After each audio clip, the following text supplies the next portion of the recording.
കേരളത്തിന്റെ ഹൃദയം മുറിച്ച് റെയിൽവേ നൽകിയത് സങ്കടത്തിന്റെ ഓണസമ്മാനം. പാലക്കാട് ഡിവിഷന് മംഗളൂരു നഷ്ടപ്പെടുമ്പോൾ പാലക്കാടിന്റെ ജീവനാണ് റെയിൽവേ എടുക്കുന്നത്. ഉള്ളാൾ ഉൾപ്പെടെയുള്ള മംഗളൂരു മേഖല സൗത്ത് വെസ്റ്റേൺ റെയിൽവേയുടെ മൈസൂരു ഡിവിഷനിലേക്ക് ഒക്ടോബർ 1 മുതൽ മാറും. പ്രധാന ടെർമിനൽ സ്റ്റേഷനായ മംഗളൂരുവും പനമ്പൂർ പോർട്ടും ഉൾപ്പെടെയാണ് പാലക്കാട് ഡിവിഷന് നഷ്ടമാകുന്നത്. 1956 രൂപീകരിച്ച പാലക്കാട് ഡിവിഷൻ ഇന്ത്യയിലെ ഏറ്റവും പഴക്കമേറിയ റെയിൽവേ ഡിവിഷനുകളിൽ ഒന്നാണ്. UPA സർക്കാരിന്റെ കാലത്ത് പാലക്കാട് ഡിവിഷൻ വെട്ടിമുറിച്ചാണ് സേലം ഡിവിഷൻ രൂപീകരിച്ചത്. അതിനുശേഷവും പാലക്കാടിനെ ദുർബലപ്പെടുത്താൻ ആസൂത്രിത നീക്കങ്ങളുണ്ടായി.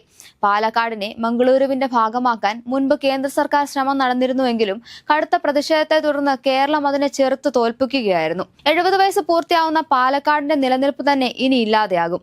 ആദ്യം സേലം ഡിവിഷൻ പോയി, ഇനി മംഗളൂരുവും പോവുകയാണ്. 1956 ഓഗസ്റ്റ് 31 പാലക്കാട് ഡിവിഷൻ നിലവിൽ വന്നത്.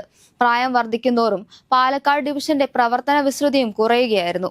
ആദ്യം 1247.50 കിലോമീറ്റർ ആയിരുന്നു റെയിൽപാതയുടെ ദൈർഘ്യം.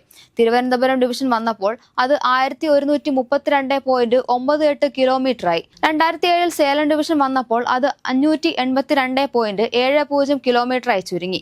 ഇനി മംഗളൂരു കൂടി പോകുമ്പോൾ ഉള്ളാൾ മുതൽ മംഗളൂരു ജംഗ്ഷൻ വരെ 18 കിലോമീറ്റർ പാലക്കാടിന് നഷ്ടപ്പെടും. ഒപ്പം പനമ്പൂർ ന്യൂ മംഗളൂരു പോർട്ട് വഴിയുള്ള ചരക്ക് വരുമാനം പൂർണ്ണമായും നഷ്ടപ്പെടും. ഡിവിഷന്റെ 75% മുകളിൽ ഈ മേഖലയിൽ നിന്നാണ്.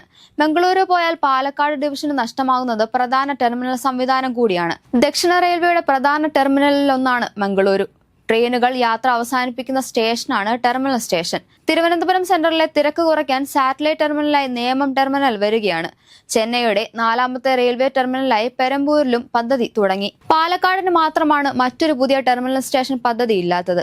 ടെർമിനൽ ഇല്ലെങ്കിൽ പുതിയ വണ്ടികളുടെ വരവും നിൽക്കും. ഭാവിയിൽ മലബാറിലേക്ക് പുതിയ തീവണ്ടികൾ ഓടിക്കാനും അവ വെക്കാനുമുള്ള വഴിയില്ലാതെയാകും. മംഗളൂരു എന്ന പുതിയ ഡിവിഷൻ പോകുമ്പോൾ പകരം സാറ്റലൈറ്റ് ടെർമിനൽ പാലക്കാടിനില്ല. നിലവിൽ സതേൺ റെയിൽവേയുടെ ഭാഗമായ ഉള്ളാൾ മുതൽ മംഗളൂരു വരെയുള്ള പ്രദേശങ്ങളാണ് സൗത്ത് വെസ്റ്റേൺ റെയിൽവേയിൽ ലയിക്കുന്നത്. ഇതോടെ പാലക്കാട് ഡിവിഷന് വലിയ വരുമാനം നൽകുന്ന പനമ്പൂർ സ്റ്റേഷൻ അടക്കം മൈസൂരു ഡിവിഷന്റെ ഭാഗമാകും. പ്രതിദിനം 2.75 കോടി രൂപ വരുമാനമുള്ള പാലക്കാട് ഡിവിഷന് പുതിയ തീരുമാനത്തിലൂടെ 1100 കോടിയോളം രൂപയുടെ വാർഷിക വരുമാനമാണ് നഷ്ടമുണ്ടാകുമെന്നാണ് വിലയിരുത്തൽ. ഡിവിഷന്റെ ചരക്ക് നീക്കത്തിന്റെ 90% മംഗളൂരു മേഖലയിൽ നിന്നാണ് ലഭിച്ചിരുന്നത്. വൻതോതിൽ അയിരുകൾ, രാസവളങ്ങൾ, രാസവസ്തുക്കൾ തുടങ്ങിയവയുടെ കയറ്റിറക്കം നടക്കുന്ന പനമ്പൂർ ഗുഡ്യാർഡ് നഷ്ടമാകുന്നത് ഡിവിഷന്റെ സാമ്പത്തിക അടിത്തറ തകർക്കും. ടിക്കറ്റ് വരുമാനത്തിൽ മുന്നിലുള്ള A1 സ്റ്റാറ്റസ് ഉള്ള മംഗളൂരു സെൻട്രൽ, മംഗളൂരു ജംഗ്ഷൻ സ്റ്റേഷനുകളും ദക്ഷിണ പശ്ചിമ സോണിലേക്ക് മാറ്റും.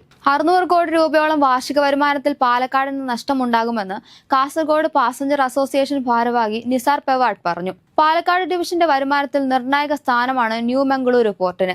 ഈ മേഖല കൈവിട്ടു പോകുന്നതോടെ പ്രതിവർഷം 500 മുതൽ 600 കോടിയുടെ ചരക്ക് നീക്ക വരുമാനം പാലക്കാട് ഡിവിഷന് നേരിട്ട് നഷ്ടമാകും. പ്രവർത്തന ചെലവ് കണ്ടെത്താനാകാതെ ഡിവിഷൻ കടുത്ത സാമ്പത്തിക പ്രതിസന്ധിയിലേക്ക് വരും. പുതിയ വണ്ടികൾ ഉൾപ്പെടെയുള്ള വികസനവും ഫണ്ടും സ്തംഭിക്കപ്പെടും. ഇതിനു പുറമെ ട്രെയിൻ സമയത്തിലും മാറ്റം വരാൻ സാധ്യത. Malabar express, Maveli express, Eranad express, Parasuram express തുടങ്ങി മംഗളൂരുവിൽ നിന്ന് പുറപ്പെടുന്ന എല്ലാ ട്രെയിനുകളുടെയും സമയം തീരുമാനിക്കുന്നത് ഇനി മൈസൂരു ഡിവിഷനായിരിക്കും. ട്രെയിനുകളുടെ യാത്രാദൂരം വെട്ടിക്കുറയ്ക്കുന്ന കാര്യത്തിലും മൈസൂർ ഡിവിഷന് തീരുമാനമെടുക്കാം. മംഗളൂരുവിൽ നിന്ന് ട്രെയിനുകൾ പുറപ്പെടുന്നതിനാൽ പാലക്കാട് ഡിവിഷന് ഇനി മുതൽ യാത്രയ്ക്ക് എമർജൻസി കോട്ട അനുവദിക്കില്ല. റെയിൽവേയിൽ കർണാടകയുടെ മേൽക്കോയ്മ ഉറപ്പിക്കുന്നതാണ് മംഗളൂരു വെട്ടിമാറ്റുന്ന നടപടിയെന്നാണ് ചൂണ്ടിക്കാണിക്കപ്പെടുന്നത്. കേരളത്തിന് സ്വന്തമായ ഒരു റെയിൽവേ സോൺ എന്ന ആവശ്യം ശക്തമായി നിൽക്കുന്ന സാഹചര്യത്തിലാണ് ഉള്ള പ്രദേശം കൂടി നഷ്ടപ്പെടുന്നത്. കഞ്ചിക്കോട് കോച്ച് ഫാക്ടറി കേരളത്തിന് നിഷേധിച്ചതിന് പിന്നാലെയാണ് റെയിൽവേയുടെ പുതിയ പ്രഹരം. ഇത് മലബാർ മേഖലയിലെ റെയിൽവേ ലൈനുകളുടെയും സ്റ്റേഷനുകളുടെയും വികസനത്തെ സാരമായി ബാധിക്കും. കണ്ണൂരിൽ അവസാനിക്കുന്ന ട്രെയിനുകൾ മംഗളൂരുവിലേക്ക് നീട്ടണമെങ്കിൽ ഇനി മൈസൂരു ഡിവിഷന്റെ അനുമതി കൂടി വേണ്ടിവരും. കേരളത്തിലെ യാത്രക്കാർക്ക് പുതിയ ട്രെയിനുകൾ അനുവദിക്കുന്നതിലും നിലവിലെ ട്രെയിനുകളുടെ സമയം ക്രമീകരിക്കുന്നതിലും ഈ തീരുമാനം വലിയ തടസ്സങ്ങൾ സൃഷ്ടിക്കും. MPമാരോടോ മറ്റോ ചർച്ച പോലും ചെയ്യാതെയാണ് പെട്ടെന്നുള്ള ഈ നീക്കമെന്നതും വലിയ ആക്ഷേപമായി ഉയരുന്നുണ്ട്. മംഗലാപുരം ഉൾപ്പെടെയുള്ള പ്രദേശത്തെ മൈസൂർ ഡിവിഷനിലേക്ക് മാറ്റുന്ന റെയിൽവേ ബോർഡ് കൈക്കൊണ്ട തീരുമാനം തികച്ചും പ്രതിഷേധാർഹമാണെന്നും അപലീയമാണെന്നും മലബാർ റെയിൽ യൂസേഴ്സ് അസോസിയേഷൻ വിലയിരുത്തി. പാലക്കാട് ഡിവിഷന്റെ 60% വരുമാനം മംഗലാപുരം ഉൾപ്പെടുന്ന പ്രദേശമാണ്. ഇത് കേരളത്തോട്, പ്രത്യേകിച്ച് മലബാറിനോട് കാണിക്കുന്ന കൊടിയ വഞ്ചനയാണെന്ന് association general secretary KP Ramakrishnan അഭിപ്രായപ്പെട്ടു. വടക്കൻ കേരളത്തിന്റെ റെയിൽവേ വികസന സ്വപ്നങ്ങളെ തകർക്കുന്ന അത്യന്തം പ്രതിഷേധാർഹവും അംഗീകരിക്കാൻ സാധിക്കാത്തതുമായ റെയിൽവേ ബോർഡിന്റെ ഈ അന്യായ ഉത്തരവ് അടിയന്തരമായി പിൻവലിക്കണമെന്ന് കേന്ദ്ര റെയിൽവേ മന്ത്രി ശ്രീ അശ്വിനി വൈഷ്ണവിനോടും റെയിൽവേ ബോർഡ് ചെയർമാനോടും ആവശ്യപ്പെട്ട് MK രാഘവൻ MP അടിയന്തര സന്ദേശം അയച്ചിട്ടുണ്ട്. വരുമാനമുള്ള പ്രദേശങ്ങൾ ഒഴിവാക്കി പാലക്കാട് ഡിവിഷനെ തകർക്കാനും വടക്കൻ കേരളത്തിലെ യാത്രക്കാരുടെ വികസന സാധ്യതകൾ ഇല്ലാതാക്കാനും റെയിൽവേയുടെ ഈ നീക്കം മലബാറിലെ ജനങ്ങളോടുള്ള വെല്ലുവിളിയാണ്. റെയിൽവേയുടെ നീക്കം അംഗീകരിക്കാൻ സാധിക്കില്ലെന്നും റെയിൽവേ മന്ത്രിക്ക് ഉടൻ കത്തയക്കുമെന്നും കാസർഗോഡ് MP രാജ്മോഹൻ ഉണ്ണിത്താനും വ്യക്തമാക്കിയിട്ടുണ്ട്.